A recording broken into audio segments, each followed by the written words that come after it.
So Karman Space and Defense just hit a record $801 million backlog. They are essentially riding this absolute generational supercycle in U.S. missile and munitions spending. And welcome to Earnings Unscripted, by the way. It is March 25th, 2026, and we are breaking down their fourth quarter numbers. But Miro, they posted a massive 47% top-line revenue spike year over year, and the stock still dumped almost 4% during the regular session. Like, make it make sense. Well, the market actually loved it for about 10 minutes. It spiked above 107 right at the open. But then reality set in really fast. Reality meaning the profit margins. Exactly. Operating income was actually down 3% quarter over quarter to $21.1 million, and they held EPS totally flat at 6 cents. So investors suddenly realized they are absorbing all these lower margin cost plus contracts from their recent M&A spree. The tape just bled out all day to close at 99.60. Which, quick reminder for everyone, is just our personal opinion and not financial advice. So please do not trade your retirement fund on our late night market chats. I definitely would not advise it. But look, the after hours action was basically just noise. It stabilized around 99.86. The real takeaway here is how expensive their growth is right now. It is expensive, but the growth itself is undeniable. I mean, Q4 revenue came in at $134.5 million. That is up 10% just from the third quarter. The hypersonics and defense segment alone jumped over 32%. Right, because of the NGI program and the legacy munitions. They're scaling at a ridiculous pace. They're even quadrupling their factory space in Utah just for drone launch architectures. Just for redundancy. That was the crazy part to me. They literally said they are building redundant nozzle production solely so they do not become a supply chain choke point. It's smart engineering. Unlike competitors whining about part shortages, Karman is physically buying up their constraints. But it takes serious capital to do that, which is why management had to bump their CapEx guidance up to 5% of revenue for the coming year. Okay, but before we get into the heavy math, did you notice the identity crisis in their corporate filings? Yes. You mean the CEO mystery. Yes. I thought I was losing my mind reading this. The official press release and the literal PR infographic quote John Rambeau as the chief executive officer, but on the earnings call transcript, they introduce him, quote him, and referred to him the entire time as Ian K. Walsh. They were just interchanging John and Ian. It's either an amazing communications disaster or a very weird AI hallucination in the transcript. Either way, it does not exactly project tight military precision. No, it really does not. All right, let's get into the details on that M&A margin squeeze you brought up. Yes, so the Seaman and MSC acquisitions are transformative. I mean, they literally created a brand new maritime defense system segment just to house them starting in Q1. But these deals come with baggage, and by baggage, I mean cost-plus contracts. Okay, so translate that for the non-defense folks listening. Cost plus basically means, what, guaranteed reimbursement but capped profit? Exactly. You get your expenses covered plus a small predetermined fee. It is incredibly safe, but it severely limits your upside compared to Karman's usual firm fixed contracts, where, if you build it efficiently, you keep all the extra margin.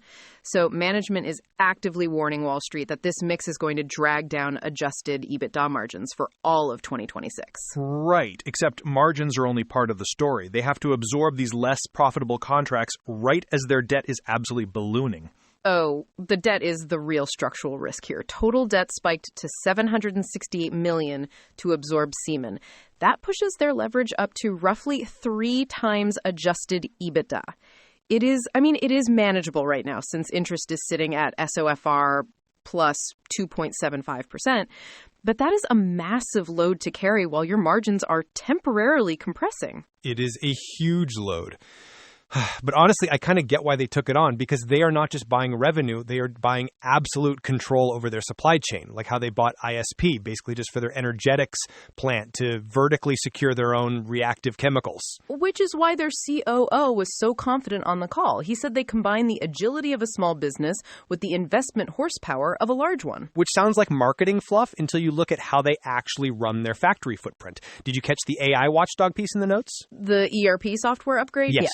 Yeah, they rolled out this AI-enabled system across their footprint to monitor specialized machinery in real time. It predicts when a tool will break and prescribes maintenance before it happens. Well, they have to do that. It is pure survival at this scale. When you have an $800 million backlog, one broken specialized lathe can stall millions of dollars in deliveries. And look, they need every single delivery out the door smoothly right now because Washington is seriously dragging its feet on new funding. Wait, but Wall Street has been banking on the Golden Dome stuff. The whole assumption was that Ukraine and Middle East supplemental cash is driving this huge Q4 beat. The market assumes that, yes, but management explicitly cited a temporary contracting slowdown late in Q4, stretching into Q1 2026, mostly due to the federal government shutdown. The CEO basically admitted that actual Golden Dome checks are not going to clear and turn into recognizable revenue until late 2026 or maybe 2027. Jeez. Okay, so investors are essentially pricing in this immediate war chest cash, but Karman is sitting here having to juggle near-term margin compression, 3 times leverage, and delayed government payouts. Precisely. They are executing flawlessly on the factory floor, but the balance sheet is running at red line just to bridge that financial gap. Which makes the upcoming year incredibly high stakes for them. So stepping back and looking at this massive machinery they have built, what does the actual guidance tell us about their trajectory heading into next quarter? Well, it tells us they are entirely unfazed. Management officially guided 2026 revenue up to a massive $730 million at the top end. That is a 53% year-over-year leap. And adjusted EBITDA is supposed to hit around $218 million. Wow. Okay. 53% growth for a heavy hardware manufacturer is wild. But how much of that is, actually locked in versus just hopeful projections? That is the crucial part. The CEO noted they have approximately 80% visibility to the midpoint of that guidance. So the backlog is doing heavy lifting here. They're not hoping to win contracts to hit those numbers. They just have to, successfully build what is already ordered. Right. Which goes back to what we said earlier about them buying up their supply chain to avoid choke points. It seems like they are betting the entire next quarter and really the whole year purely on execution. Exactly. And the CEO actually had a quote on the call that sums it up perfectly. He said, "As long as we stick to the formula, things will continue to go well." That sounds a bit ominous. A little bit, but it is true. The formula is acquiring capacity, digesting it, and churning out munitions. If they can execute that and deleverage down to their target of roughly 3 times by end of year, they are in a highly dominant position. It really is a fascinating pivot. They are basically graduating right now. They're transitioning from this scrappy aerospace supplier into a heavily capitalized, diversified defense prime. With a $1 billion backlog, assuming whoever the CEO is actually knows what the formula is. Let us hope John or Ian has it written down somewhere. All right, we are going to leave it there for today. Thank you so much for hanging out with us, guys. Thanks for listening. We'll catch you next time. And hey, if you want these earnings chats to just magically show up in your player, you can go ahead and follow the feed. Just as a quick reminder, this show is created with the help of AI. So, our voices are actually synthesized, but all the data is pulled directly from real company filings.